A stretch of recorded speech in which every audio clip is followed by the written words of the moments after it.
사도행전 4장 32절에서 37절 믿는 무리가 한마음 한뜻이 되어 모든 물건을 서로 통용하고 자기 재물을 조금이라도 자기 것이라 하는 이가 하나도 없더라.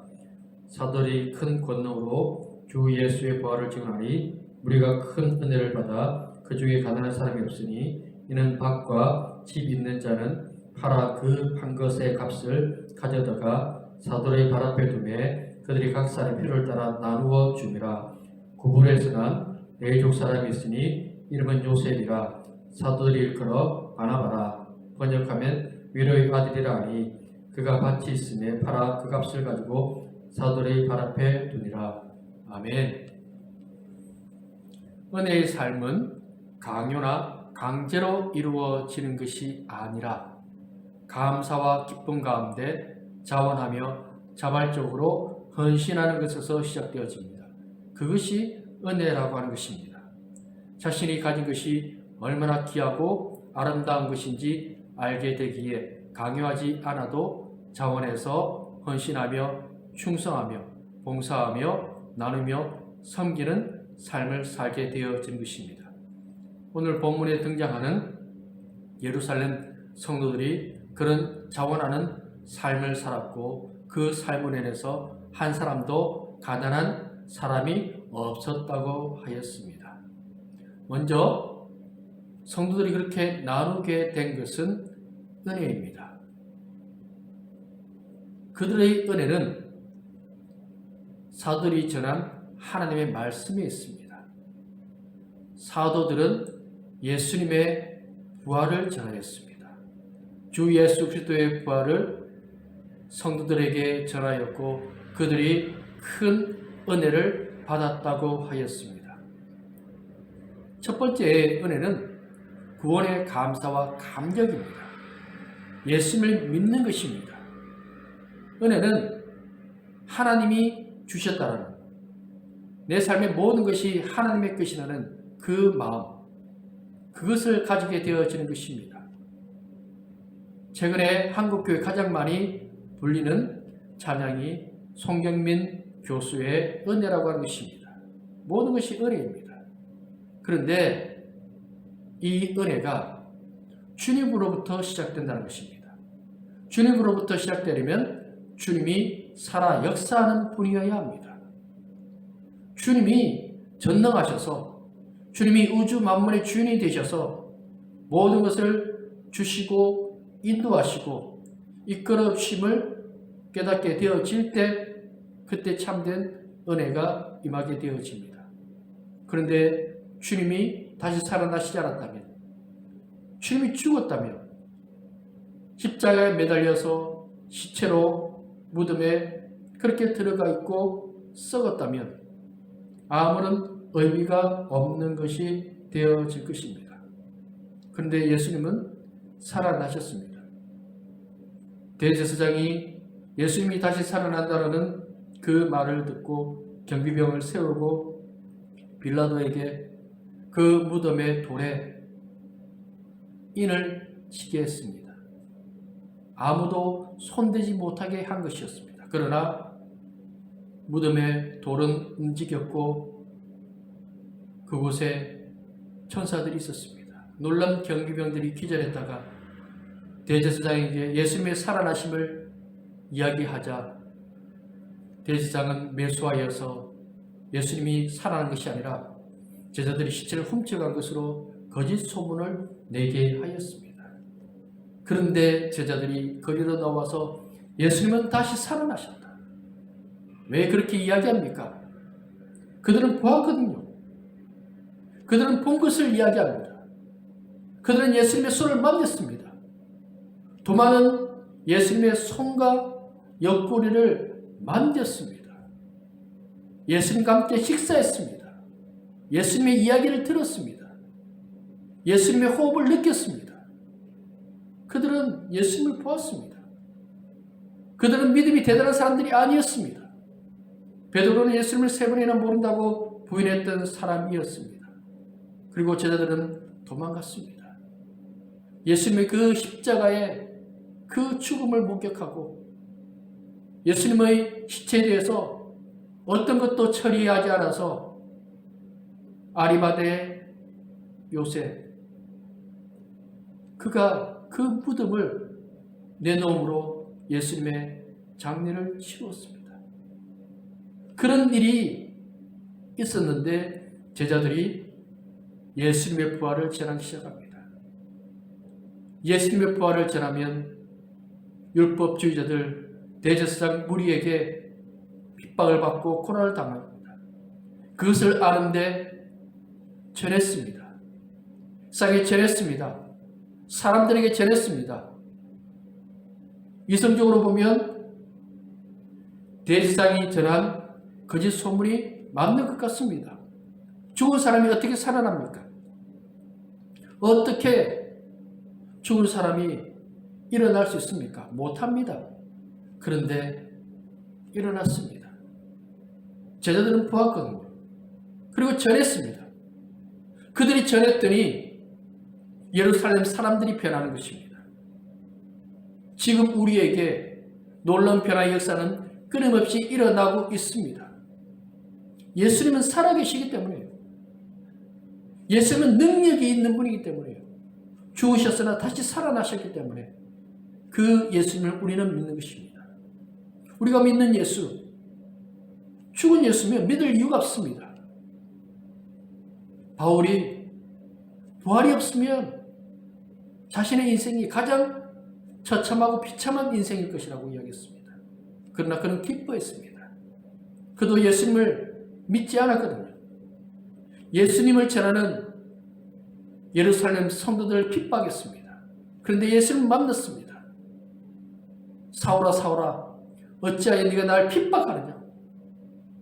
예수님을 만났습니다. 죽은 줄 알았던 예수님을 만났습니다. 우리의 인생도 변화되었습니다. 세상 사람들과 다른 것은 예수님이 살아계십니다. 예루살렘 성도들이 왜 그럴까요? 그들은 예수님의 죽으심을 보았던 사람들이었습니다. 그런데 그들 안에 변화가 있습니다. 이성이 아니라 믿음입니다. 성령의 역사가 임하자, 성령의 은혜가 임하자 그들 안에 구원의 감격이 살아나게 되어진 것입니다.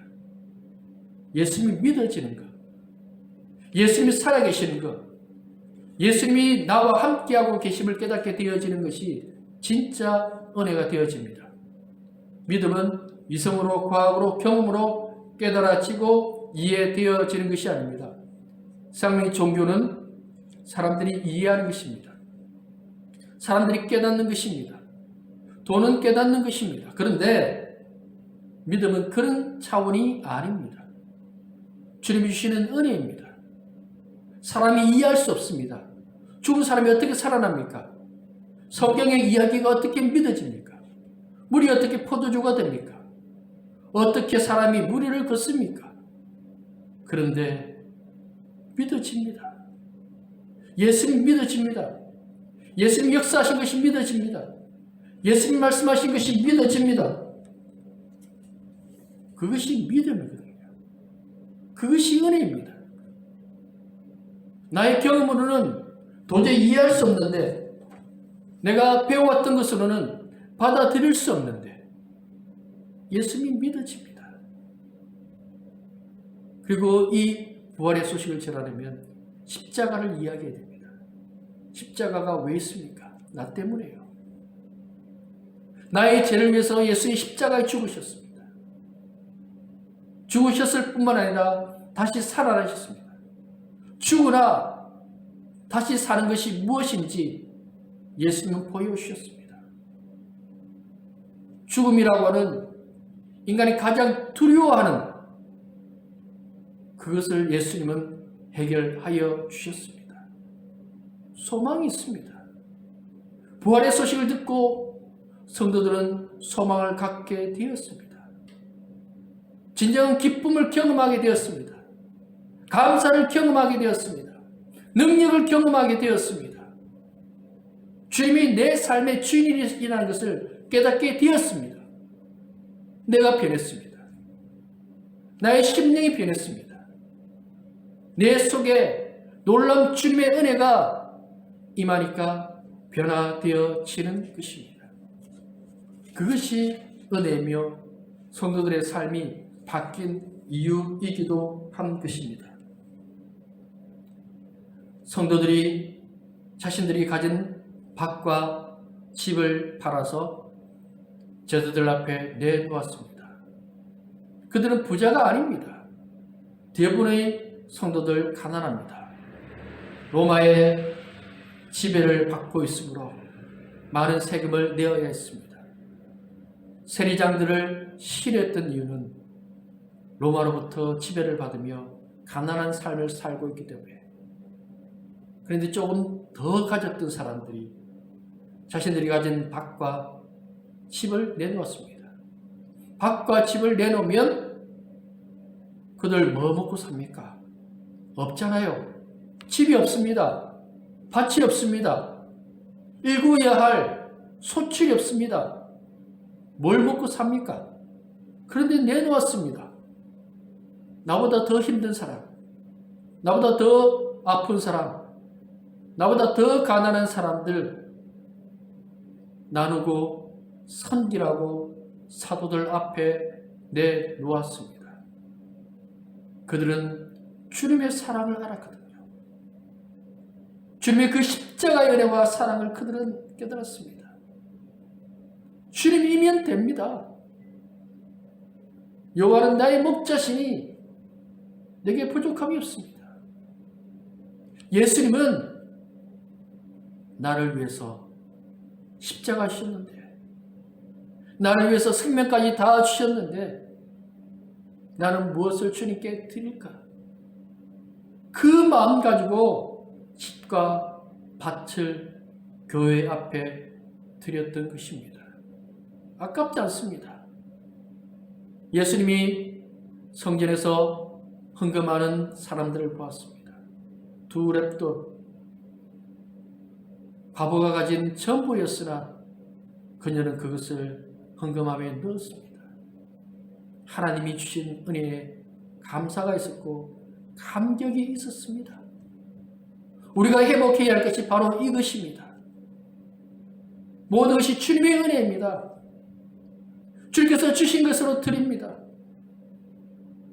다윗이 위대한 왕이 될 수 있었던 것은 하나님의 은혜를 아는 사람이었기 때문입니다. 하나님이 주신 것으로 저는 드립니다. 그 고백을 했던 사람이 다윗이었습니다. 솔로몬 또한 위대한 왕이었죠. 가장 부자였던 왕, 왕궁과 성전을 지었고 금이 넘쳐났던 왕, 지혜의 왕.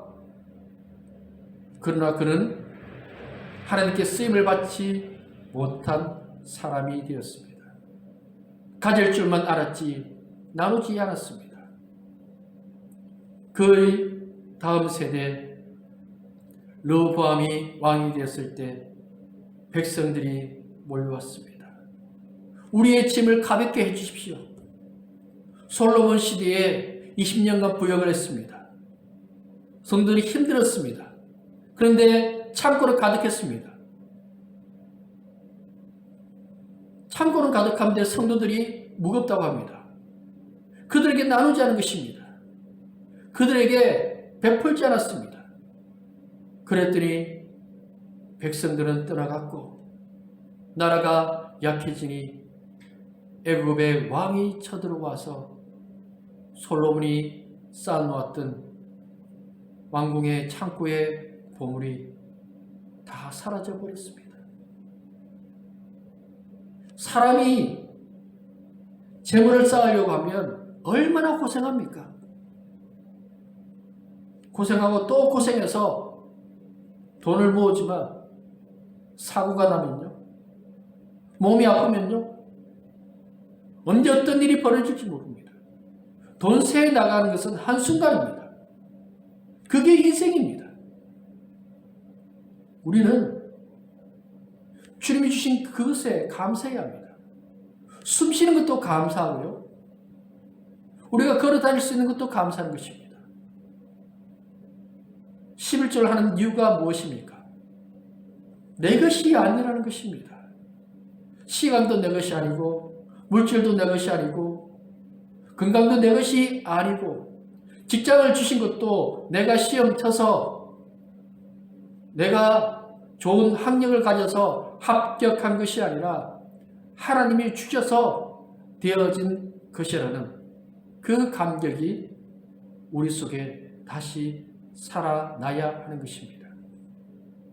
은혜가 있는 사람은 나누는 사람입니다. 줄 수 있는 사람입니다.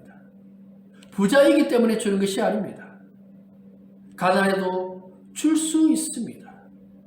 은혜가 있으면 줄 수 있습니다.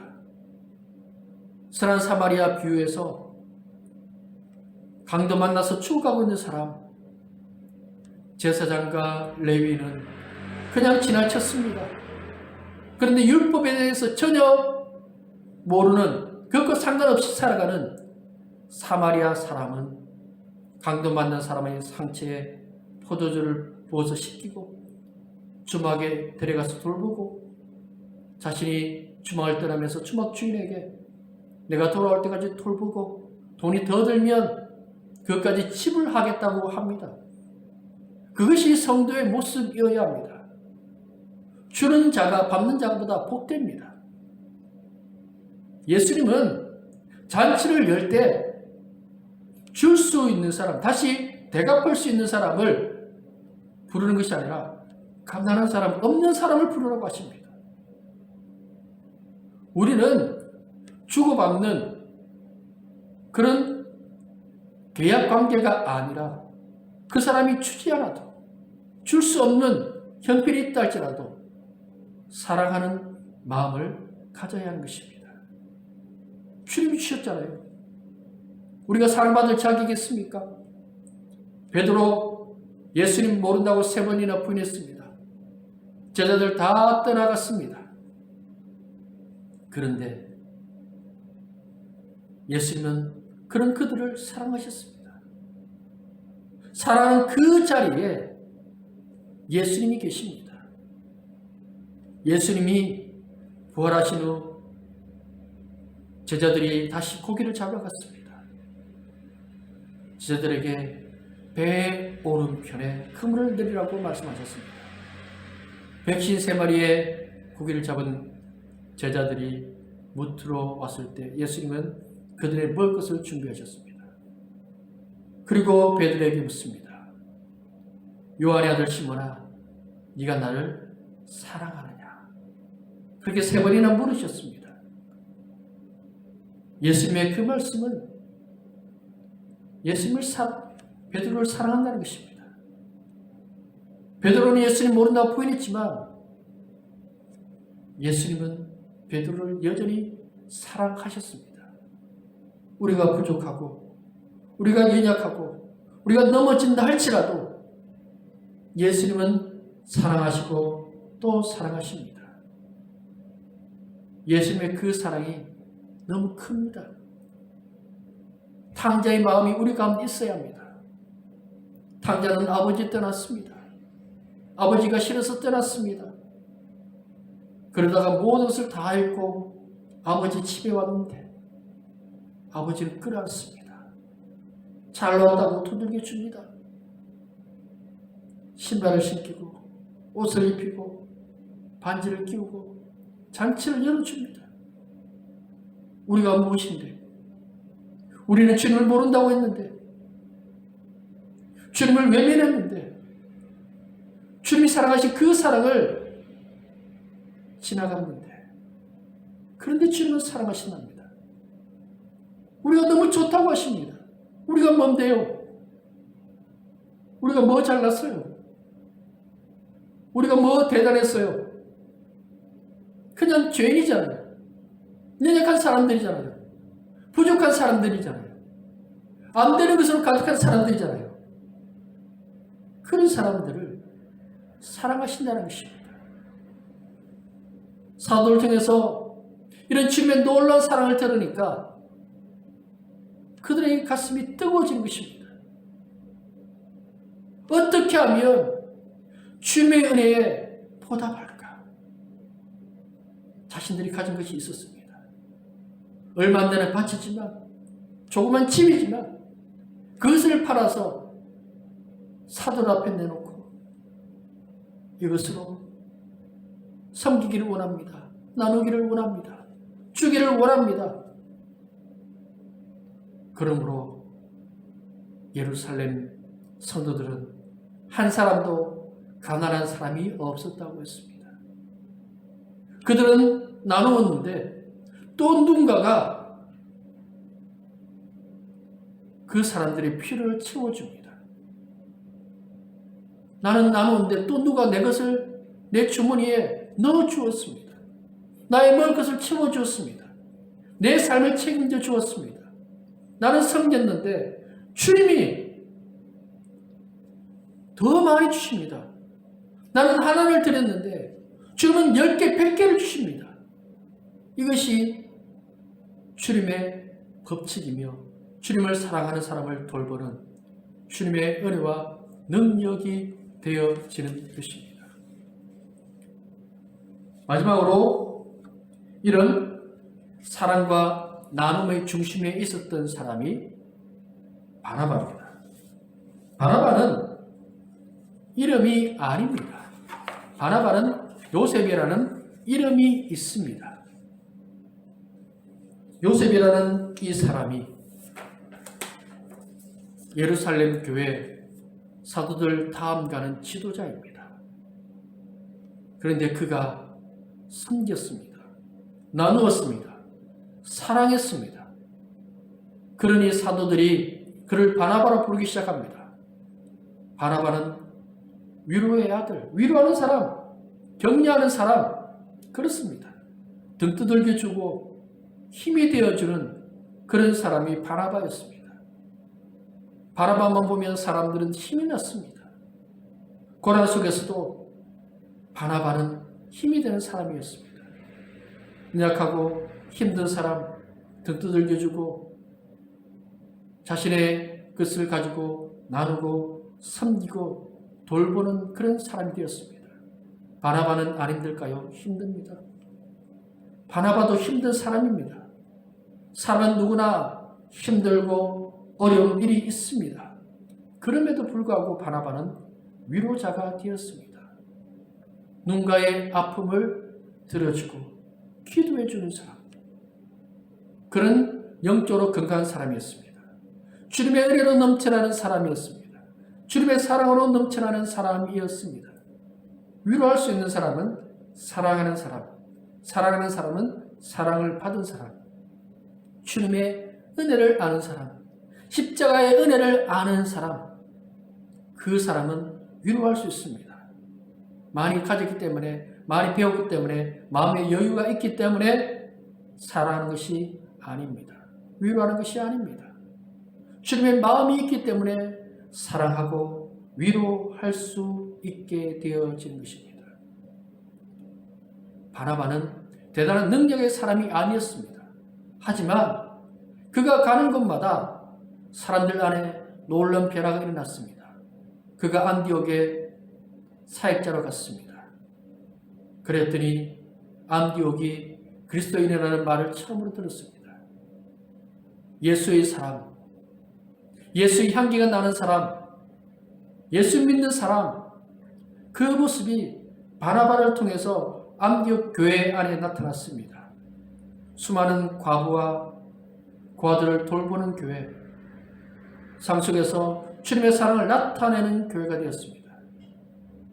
바나바가 바꾼 사람이 바울입니다. 바울이 예수를 만난 후 예루살렘 교회에 왔을 때 어느 누구도 바울을 반기지 않았습니다. 그때 바나바가 제가 보증을 서겠습니다. 제가 이 사람을 돌보겠습니다. 그리고 받아들였습니다. 안디옥 교회 가서 바울을 불러서 함께 사역했습니다. 바나바가 부르지 않았다면 바울은 교회 안에 들을 수 없는 인물입니다. 그렇지만 사람들은 바나바를 신뢰하고 바울을 받아들였습니다. 바울이 후에 고린도전서 13장 사랑장을 이야기하는데 고린도 성도들에게 더 큰 은사를 사모하라 했습니다. 그 사람이 누구일까요? 바나바입니다.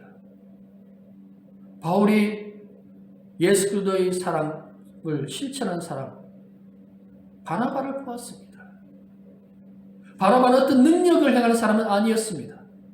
그렇지만 그는 사랑을 행할 줄 아는 사람, 사랑으로 사람을 바꾸는 사람, 그런 사랑을 흘려보내는 사람이었습니다. 주님의 사랑을 흘려보낼 줄 아는 사람, 성령으로 충만한 사람은 흘려보냅니다. 그 마음속에 있는 것을 흘려보냅니다. 바나바는 예수의 사랑으로 넘쳐났거든요. 뭔가 하려고 한 것이 아니라 그냥 자연스럽게 흘러갔습니다. 주님의 사랑이 바울에게 흘러갔고 안디옥 교회에 흘러갔고 그가 가는 곳마다 예수의 사랑의 흔적이 나타나게 되어졌던 것입니다. 그리고 바나바는 실천하는 지도자입니다. 자신이 가진 밭을 사도들 앞에 내놓았다고 했습니다. 그는 말만 한 것이 아니라 실천했습니다. 자신이 먼저 사랑하고 자신이 먼저 섬겼습니다. 그의 말에 귀를 기울일 이유가 되어집니다. 그는 그렇게 살았거든요. 지도자 중에 두 부류가 있습니다. 첫 번째 지도자는 앞으로 전진이라며 자신의 뒤에 있습니다.